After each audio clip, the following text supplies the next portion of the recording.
सुप्रभात। श्रीमद् भागवत गीता में कर्म योग, ये हमारी आज की आध्यात्मिक चर्चा का विषय। श्रीमद् भागवत गीता में कर्म योग।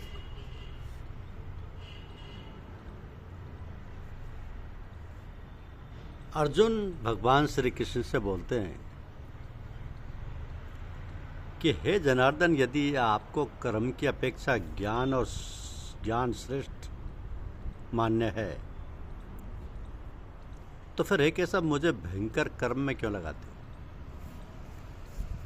आप मिले हुए से वचनों से मेरी बुद्धि को मानो मोहित कर रहे हैं। इसलिए उस एक बात को निश्चित करके बताइए जिससे मैं कल्याण को प्राप्त हो जाऊं। श्री भगवान ने उनकी बात सुनी और फिर बोले कि हे निष्पाप, इस लोक में दो प्रकार की निष्ठा मेरे द्वारा पहले कही गई है। उनमें से सांख्य योगियों की निष्ठा तो ज्ञान योग से और योगियों की निष्ठा कर्म योग से होती है। तो मनुष्य ना तो कर्मों का आरंभ किए बिना निष्कर्मता को यानी योग निष्ठा को प्राप्त होता है और न कर्मों के केवल त्याग मात्र से सिद्धि यानी सांख्य निष्ठा को ही प्राप्त होता है।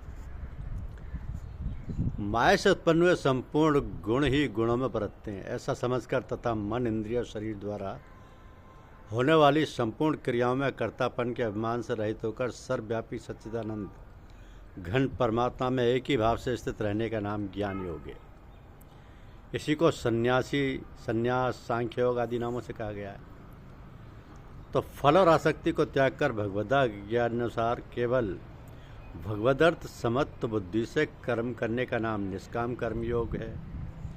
इसी को समत्व योग, बुद्धि योग, कर्म योग, तदर्थ कर्म, मदर्थ कर्म, मत कर्म आदि नामों से कहा गया है। अब जिस अवस्था को प्राप्त हुए पुरुष के कर्म अकर्म हो जाते हैं, अर्थात फल उत्पन्न नहीं कर सकते, उस अवस्था का नाम निष्कर्मता है। तो निस्संदेह कोई भी मनुष्य किसी भी काल में क्षण मात्र भी बिना कर्म किए नहीं रहता, क्योंकि सारा मनुष्य समुदाय प्रकृति जनित गुणों द्वारा परवश हुआ कर्म करने के लिए बाध्य किया जाता है। तो जो मूल बुद्धि मनुष्य समस्त इंद्रियों को हठपूर्वक ऊपर से रोककर मन से उन इंद्रियों के विषयों का चिंतन करता रहता है, वह मिथ्याचारी अर्थात दंभी कहा जाता है। किंतु हे अर्जुन, जो पुरुष मन से इंद्रियों को बस में करके अनासक्त हुआ समस्त इंद्रियों द्वारा कर्मयोग का आचरण करता वही श्रेष्ठ है। तो तू शास्त्र विहित कर्तव्य कर्म कर, क्योंकि कर्म न करने की अपेक्षा कर्म करना श्रेष्ठ है तथा कर्म न करने से तेरा शरीर निर्वाह भी नहीं सिद्ध होगा। यज्ञ के निमित्त किया जाने वाले कर्मों से अतिरिक्त दूसरे कर्मों में लगा हुआ ये मनुष्य समुदाय कर्मों से बनता है। इसलिए है अर्जुन, तू आसक्ति से रहित होकर उस यज्ञ के निमित्त हो भली भांति, यज्ञ के निमित्त ही भली भांति कर्तव्य कर्म कर। क्योंकि प्रजापति ब्रह्मा ने कल्प के आदि में यज्ञ सहित प्रजाओं को रचकर उनसे कहा कि तुम लोग इस यज्ञ के द्वारा वृद्धि को प्राप्त हो और यह यज्ञ तुम लोगों को इच्छित भोग प्रदान करने वाला है। तो तुम लोग इस यज्ञ के द्वारा देवताओं को उन्नत करो और वे देवता तुम लोगों को उन्नत करें। इस प्रकार निस्वार्थ भाव से एक दूसरे को उन्नत करते हुए तुम लोग परम कल्याण को प्राप्त हो जाओगे। तो यज्ञ के द्वारा बढ़ाए हुए देवता तुम लोगों को बिना मांगे ही इच्छित भोग निश्चय ही देते रहेंगे। इस प्रकार उन देवताओं के द्वारा दिए हुए भोगों को जो पुरुष उनके बिना दिए हुए स्वयं भोगता है वो चोर ही है। यज्ञ से बचे हुए अन्न को खाने वाले श्रेष्ठ पुरुष सब पापों से मुक्त हो जाते हैं, और जो पापी लोग अपना शरीर पोषण करने के लिए अन्न पकाते हैं वे तो पाप का ही खाते हैं। तो संपूर्ण प्राणी अन्न से उत्पन्न होते हैं। अन्न की उत्पत्ति वृष्टि से होती है, वृष्टि यज्ञ से होती है और यज्ञ विहित कर्मों से उत्पन्न होने वाला है। तो कर्म समुदाय को तू वेद से उत्पन्न और वेद को अविनाशी परमात्मा से उत्पन्न हुआ जान। इससे सिद्ध होता है कि सर्वव्यापी परम अक्षर परमात्मा सदा ही यज्ञ में प्रतिष्ठित है। तो हे पार्थ, जो पुरुष इस लोक में इस प्रकार परंपरा से प्रचलित सृष्टि चक्र के अनुकूल नहीं बरतता, अर्थात अपने कर्तव्य का पालन नहीं करता, वो इंद्रियों के द्वारा भोगों में रमण करने वाला पापायु पुरुष व्यर्थ ही जीता है। परंतु जो मनुष्य आत्मा में ही रमण करने वाला और आत्मा में ही तृप्त तथा आत्मा में ही संतुष्ट हो, उसके लिए कोई कर्तव्य नहीं। तो उस महापुरुष का इस विश्व में ना तो कर्म करने से कोई प्रयोजन रहता है और न कर्मों के ना करने से ही कोई प्रयोजन रहता है, तथा संपूर्ण प्राणियों में भी इसका किंचन मात्र भी स्वार्थ का संबंध नहीं रहता। इसलिए तो निरंतर आसक्ति से रहित होकर सदा कर्तव्य कर्म को भली भांति करता रहे, क्योंकि आसक्ति से रहित होकर कर्म करता हुआ मनुष्य परमात्मा को प्राप्त हो जाता है। तो जनकादि ज्ञानी जन भी आसक्ति रहित कर्म द्वारा ही परम सिद्धि को प्राप्त हुए थे, जनक आदि। इसलिए तथा लोक संग्रह को देखते हुए भी तू कर्म करने को ही योग्य है, अतः तुझे कर्म करना ही उचित है। श्रेष्ठ पुरुष जो जो आचरण करता है, अन्य पुरुष भी वैसा वैसा ही आचरण करते हैं, तो वह जो कुछ प्रमाण कर देता है, समस्त मनुष्य समुदाय उसी के अनुसार बरतने लग जाता है। हे अर्जुन, मुझे इन तीनों लोकों में ना तो कुछ कर्तव्य है और ना कोई भी प्राप्त करने योग्य वस्तु है प्राप्त है, तो भी मैं कर्म में ही बरतता हूँ। क्योंकि हे पार्थ, यदि कदाचित मैं सावधान होकर कर्मों में ना बरतूँ तो बड़ी हानि हो जाए, क्योंकि मनुष्य सब प्रकार से मेरे ही मार्ग का अनुसरण करते हैं। इसलिए यदि मैं कर्म ना करूँ तो ये सब मनुष्य नष्ट भ्रष्ट हो जाएं और मैं संकरता को करने वाला हूँ तथा समस्त प्रजा को नष्ट करने वाला बनूँ। तो हे भरत, कर्म में आसक्त हुए अज्ञानी जन जिस प्रकार कर्म करते हैं, आसक्ति रहित विद्वान भी लोक संग्रह करना चाहता हुआ उसी प्रकार कर्म करे।